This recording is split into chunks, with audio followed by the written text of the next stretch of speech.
ఇక్కడ సైబరాబాద్లో కూకట్పల్లిలో 18th రోజు ఒక పాప, ఒక 10-year-old పాపది మర్డర్ జరిగింది.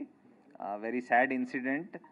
అండ్ ఆ రిపోర్ట్ అయిన వెంటనే we started the investigation. But ఒక 3 days వరకు మనకి ఉన్న అవైలబుల్ క్లూస్, ఉన్న వాట్ ఎవర్ టెక్నికల్ ఎవిడెన్స్, దాని ద్వారా మనకేం బ్రేక్ త్రూ రాలేకపోయింది. సో ద ఇన్వెస్టిగేషన్ మళ్ళీ రైట్ ఫ్రమ్ బిగినింగ్ చేస్తూ ఉంటూ వెళ్ళాం.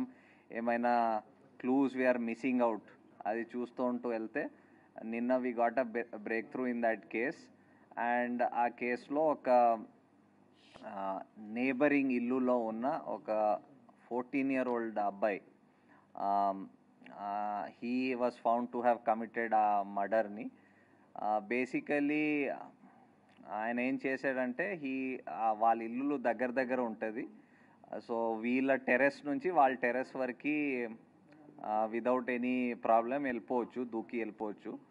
సో ఆయన ప్రకారం ఆయన దూకేసి అక్కడ వెళ్ళి ఒక క్రికెట్ బ్యాట్, వాళ్ళ ఇంట్లో ఒక క్రికెట్ బ్యాట్ ఉంటుంది, ఆ క్రికెట్ బ్యాట్ దొంగతనం చేయడం అని, అది ఆయన దగ్గర పెట్టుకోవడం అని అనుకొని వెళ్ళాడు.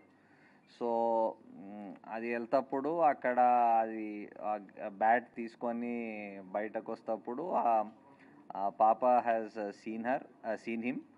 చూసినాక వెంటనే అరిచింది.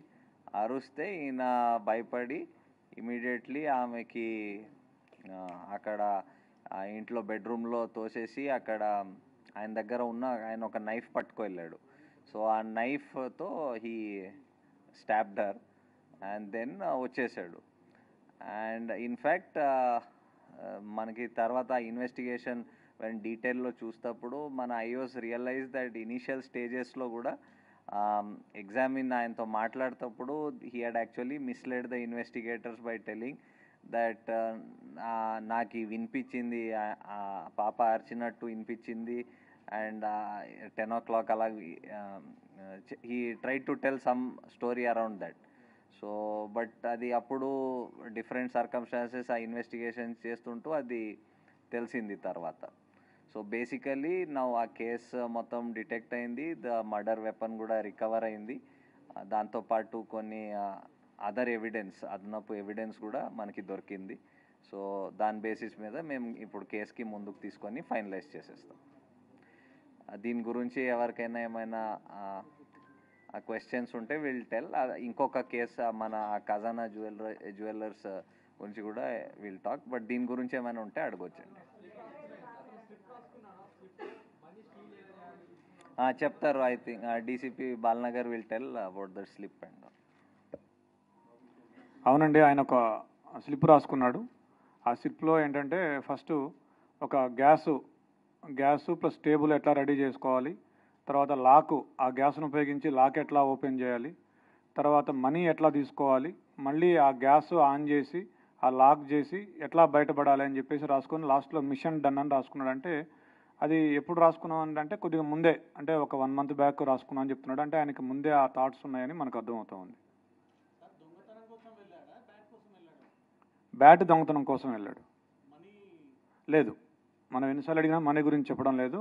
నాకు ఆ బ్యాట్ యాక్చువల్గా ఏంటంటే డిసీజ్డ్ వాళ్ళ తమ్ముడు 6 years ఉంటాయి, ఈయన కలిసి క్రికెట్ ఆడేవాళ్ళు.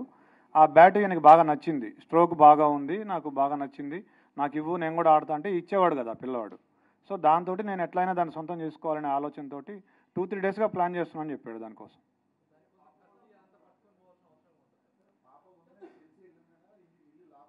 అతను చెప్పింది ఏంటంటే ఇంట్లో ఎవరు లేరు, నార్మల్గా వీళ్ళు ఏంటంటే ఇల్లు దగ్గరికి వేసి వెళ్తారట.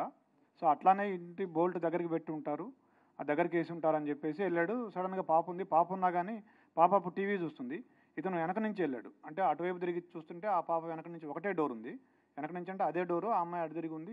ఇట్లా వెళ్ళి ఆ కిచెన్లో ఉంది బ్యాట్ తీసుకొస్తుంటే అప్పుడు ఆ అలికిడికి పాప చూసి దొంగ అని అరిచింది. అరిస్తే అతను పరిగెత్తబోతే ఆ అమ్మాయి పరిగెత్తుకుంటూ వచ్చి చొక్కా పట్టుకుంది. పట్టుకుంటే ఆ కోపంలో తోసేస్తే మంచం మీద పడింది. మంచం మీద పడ్డాక కళ్ళు మూసుకొని విచక్షణారహితంగా పొడి చేశానని చెప్పాడు.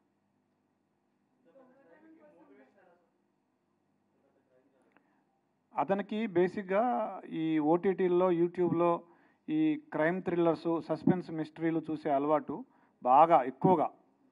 దాదాపుగా ఒక 5-6 సంవత్సరాల నుంచి అదే పనిలో ఉన్నాడు. స్కూల్ కూడా ఎక్కువ వెళ్ళేవాడు కాదు. ఎప్పుడు ఏదో ఒక తన ఆలోచనలో తను ఉండి ఇలా ఇలా ఊహించుకుంటూ ఉండేవాడు అతను. అతనికి స్కూలు ఎగ్గొట్టే అలవాటు ఉండేది. స్కూల్కి వెళ్లకుండా క్రికెట్ ఆడుకోవడం, ఈ ఓటీటీ చూడడం, యూట్యూబ్ చూడడం, ఈ మిస్టరీస్ చూడడం అలవాటు ఉండేది అతనికి. అతను ఎవరైనా చూస్తే వాళ్ళని బెదిరించి రావడం, తర్వాత దాడి చేయటం, ఈ 2 ఉద్దేశాలతో కత్తి తీసుకుపోయినాడు.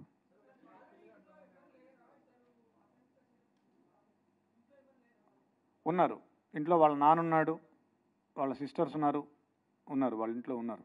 వాళ్ళ మదర్ లేదు కానీ మిగతా వాళ్ళు ఉన్నారు.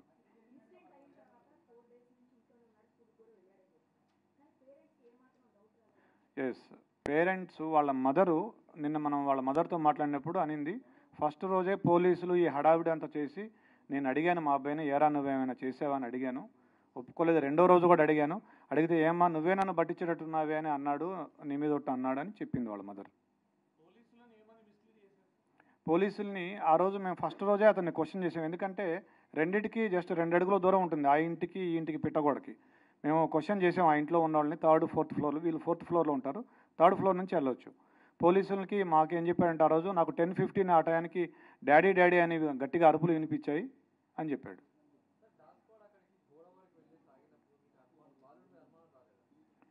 బాలుడి మీద కూడా అనుమానం వచ్చింది మాకు.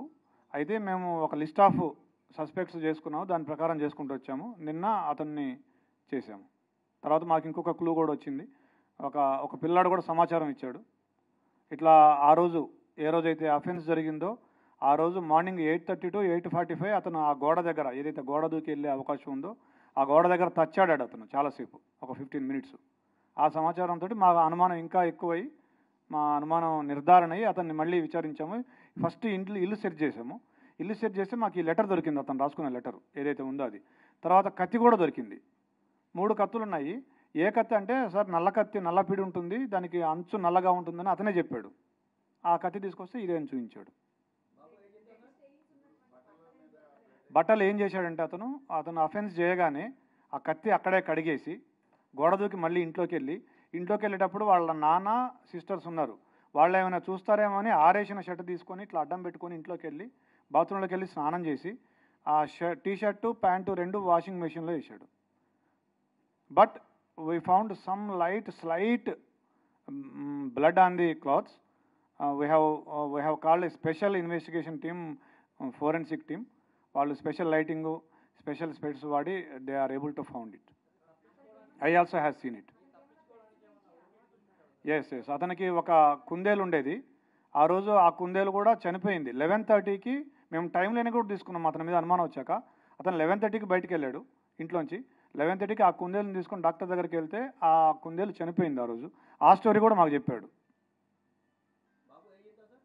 14 years. ఫింగర్ ప్రింట్స్ ఇంకా నిన్ననే జరిగింది, ఇంకా వీఆర్ మ్యాచింగ్ ఇట్. లేదు, మనకున్న సమాచారం మేరకు ఇంతవరకు అయితే ఏం లేదు. బట్ వాళ్ళ మదర్ చెప్పిన ఒక విషయం ఏంటంటే, అతను 2 months బ్యాక్ అతని దగ్గరికి ఒక ఫోన్ వచ్చింది, సెల్ ఫోను. మేము డబ్బులు ఇవ్వలేదు, ఇతనికి ఎక్కడిది సెల్ ఫోన్ అంటే నేను కొనుక్కున్నా అని చెప్తున్నాడు. డబ్బులు ఎక్కడ ఉంటే చెప్పలేదు. అది వాళ్ళ మదర్ చెప్పిన విషయమే. సో దీన్ని బట్టి మీరు ఏమైనా అనుకోవచ్చు.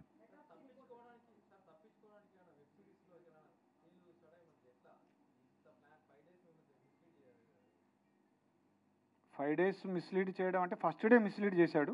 మనం హ్యూమనిటీ, మనకి ఇప్పటివరకు టెక్ రాలేదు కాబట్టి మనం అందరినీ విచారించుకుంటూ వచ్చే క్రమంలో.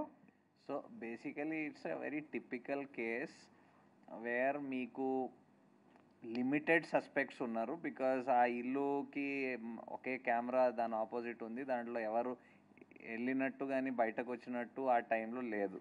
So we had very limited number of suspects. Motive ఏం ప్రైమా ఫేసి ఏం మోటివ్ కనపడలేదు. సో ఈ idea that somebody side building నుంచి దూకి రావచ్చు అని అది కూడా ఫస్ట్ డే వచ్చింది. బట్ ఇలాంటి కేసెస్లో వేర్ మోటివ్ ఎక్కడ క్లియర్గా ఏం కనపడటం లేదు. అండ్ అంటే సో మెనీ అన్ఆన్సర్డ్ క్వశ్చన్స్ ఉన్నాయి మాకు యాజ్ ఇన్వెస్టిగేటర్స్. ఆ టీం అందరికీ చాలా అన్ఆన్సర్డ్ క్వశ్చన్, ఇదెందుకు జరగాలి అని ఉండేది. సో ఒక వే ఆఫ్ రూలింగ్ అవుట్ చేస్తూ పోవాలి పాసిబిలిటీ, ఇది కాకపోవచ్చు అని రూలింగ్ అవుట్ చేస్తూ వెళ్ళారు. And this is a typical case wear technical evidence, ఇప్పుడు నౌడేస్ మీరందరు చెప్తూ ఉంటారు దట్ ఇప్పుడు టెక్నికల్ ఎవిడెన్స్ లేకపోతే పోలీస్ ఏం చేయలేదు. ఇది typical case where there was no technical evidence except the fact that ఆ ఇల్లుకి ఎవరు వెళ్ళలేదు, అది తప్ప ఇంకేం టెక్నికల్ ఎవిడెన్స్ లేదు. So it was very painstaking regular detective work అంటాం కదా, ఇన్వెస్టిగేషన్ వర్క్, అదే repeated same thing going over at the same thing again and again చేసి అది బ్రేక్ త్రూ వచ్చింది.